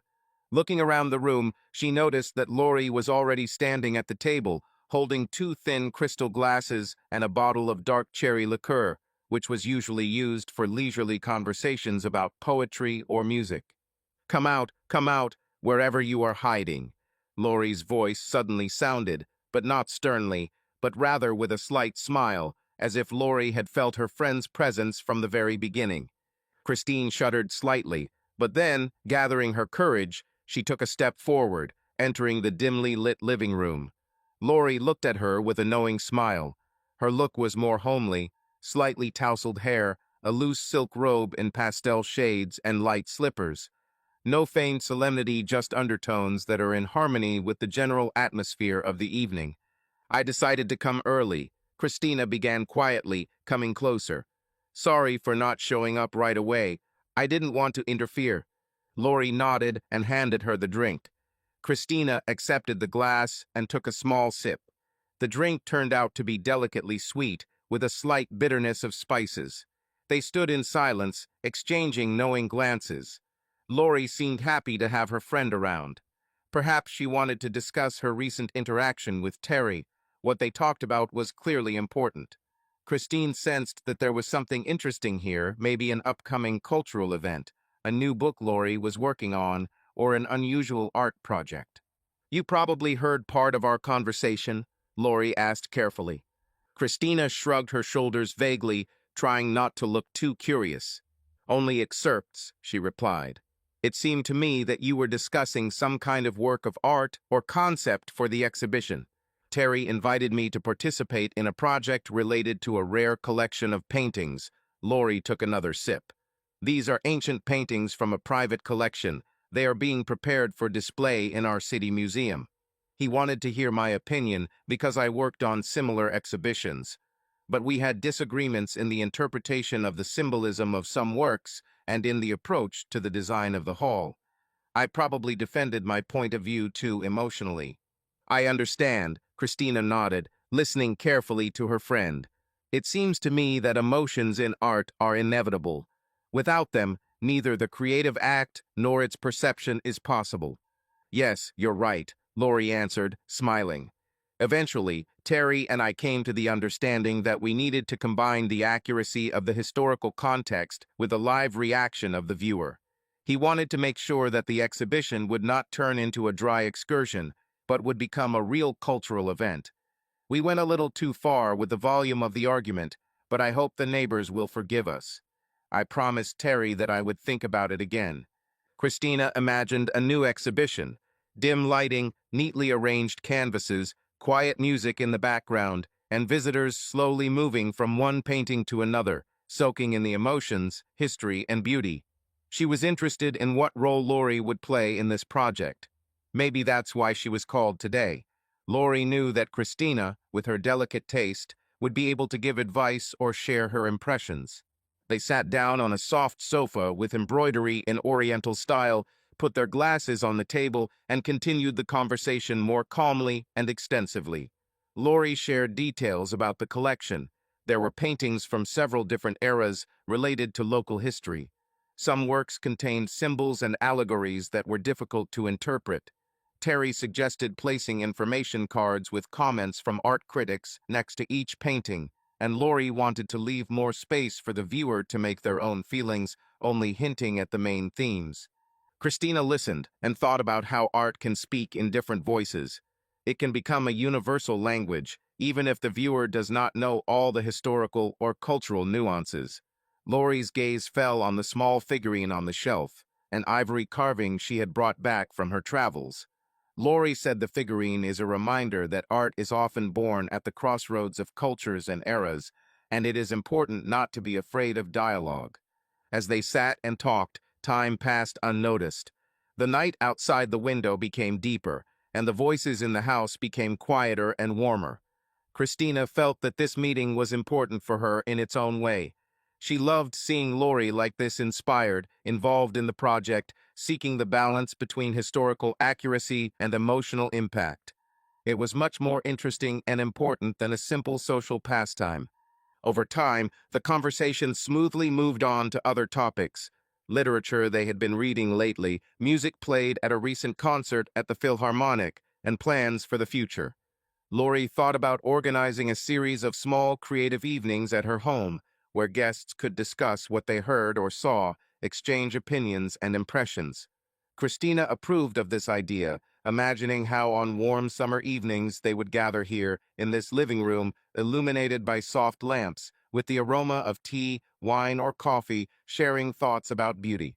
They sat like that for a long time, forgetting about the embarrassment of the first minutes. Now there was a confidential calm between them, as if the very atmosphere of the house was conducive to a thoughtful, unhurried dialogue. When the clock hands approached midnight, Christina stood up, threw on a light shawl, and apologized that it was time to go. Lori, bowing her head slightly, thanked her for the company and promised to keep her informed of her future plans. Going out into the street, Christina felt the fresh wind touching her face. Behind me was a friend's house, filled with quiet conversations, creative ideas, and the possibility of cultural discoveries. It seemed to her that this evening clarified a lot, helped her look at her friend from a new angle, not only as a cheerful housewife, but also as a person looking for depth, meaning, and real beauty in everything she does. With this feeling, Christina went home, looking forward to new meetings, conversations, and projects that awaited them ahead. "Can I watch the video?" she asked, smiling. "Yes, of course," Christina replied, making sure the phone was set up correctly and handing it to Lori. Lori watched both videos while sipping her drink, a sly smile on her face, while Christina took small sips from her strong cocktail. She was already starting to feel like she was a little tipsy after one such strong drink. She noticed how sexy her friend was. Her figure was curved, but at the same time smooth and toned. Christina had never experienced attraction to women before, but suddenly she felt a slight bit of attraction to Lori. Perhaps this was due to the fact that she had just seen her friend during sex, saw that very pure animal passion that came from her. Lori looked up and caught her eye. "What?" Lori burst out, her cheeks turning pink. "Nothing," Christina shrugged. "I just never noticed how sexy you are." "Is it true?" Lori furrowed her eyebrows. "The video turned out good. It's clear that it's definitely him. Great job on getting his tattoo on. Just a little shaking. Was it difficult for you to watch?" She looked up. The corners of her lips began to lift. "Well, not really." Christina rolled her eyes. "It was even a little exciting. I knew you'd like it, especially now that you're no longer with that boring old husband." Lori turned and headed into the kitchen, her panties cutting into her buttocks, exposing her tanned, slightly jiggling ass. "You shouldn't have done that," Christina said, following Lori. "I don't know how this will help. Thank you, of course, but I'm just not sure there's anything we can do about it." She pointed to the phone Lori had placed on the table. "Don't worry," Lori replied, taking a sip of her drink and wincing. "I still don't think we can use this video," Christina said. "Do you think there might be problems at work?" She looked worried, her eyes narrowed as she looked at her friend. "You really shouldn't." "Chris, it's okay," Lori reassured her. "He's been trying to get me into bed for years, but I wouldn't let him. To be honest, I even find him a little cute." "So you allowed it now?" I don't understand, Lori. Why? Christina shrugged, shook her head, and took another sip. Well, first of all, he threatened my friend. There was not a drop of concern in Lori's voice. Yes, and I appreciate it, but he can still tell me about me at work. Are you sure? Christina asked with excitement. But he won't. The corners of Lori's lips lifted. How will this help? Christina asked persistently, noticing how Lori was smiling. Oh, no one at work cares. Lori took a sip, then looked up at Christina, meeting her gaze. But his wife will definitely be against it. 7 months later, Christina stood at the window, looking at the bright morning sun. Taking a deep breath, she looked around the freshly painted house. New colors, new decorations, new furniture, a new ceiling fan that blew fresh air around the room, but most importantly, new life. She placed her hands on her rounded belly and felt a strong push inside, which made her smile. She hadn't heard from her husband in a long time, and with the divorce being handled by lawyers, he was becoming an increasingly distant memory. The changes in the house also helped. It was like she was getting rid of all the emotional clutter in her head. She turned the latch on the window and opened it, letting in the warm air that blew through her hair, when suddenly a loud knock was heard on the door. She expected to see Lori, and a smile appeared on her face. She opened the door and stepped back, her eyes and mouth wide open. She tried to take a deep breath, but she couldn't breathe, as if all the fresh air had disappeared from the room. The bright house became dark and gloomy. "Are you surprised to see me?"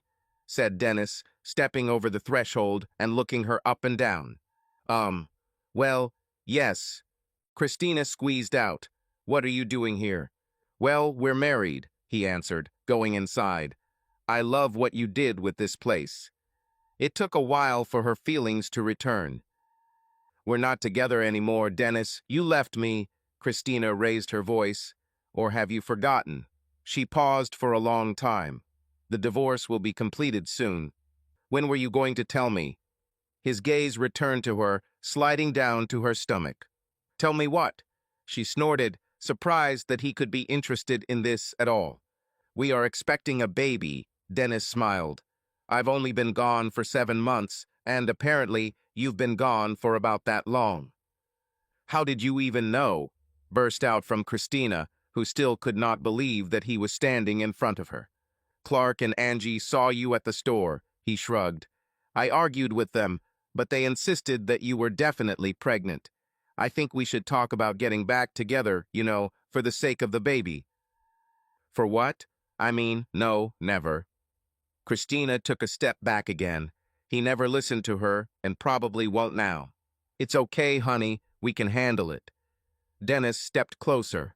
"Now, this is important." He reached out to put his hands on her shoulders, but she pulled away. "Well, tell me what it is." "It's a boy." A low, thunderous voice came from the corridor. Dennis's jaw dropped as a large man wearing only boxers came out of the hallway and stood next to Christina, right in front of him. Dennis was tall and big, but even he had to lift his head to look at this man, whose powerful chest and thick, muscular arms were still glistening from the water from his shower. The man's dark eyes penetrated directly into Dennis' soul. He backed away from Christina. "This is my wife, and this is my child." Dennis pointed to his big belly. "My name is Jim." The man extended his hand, but did not receive a response. Jim lowered his hand. "Well, you're partly right," he announced. "What do you mean in part?" Dennis was indignant. "She's your wife." Jim paused. "Bye." Dennis stared at the huge man, and a spark of fear flashed in his eyes. He backed away again, his gaze lowering to his wife's large belly. "What is he saying?" he asked, not believing his ears. "When you left me, I was so heartbroken that I probably wasn't thinking clearly." "I don't know." Christina shook her head. "There was too much going on in my life back then." "What do you want to say?"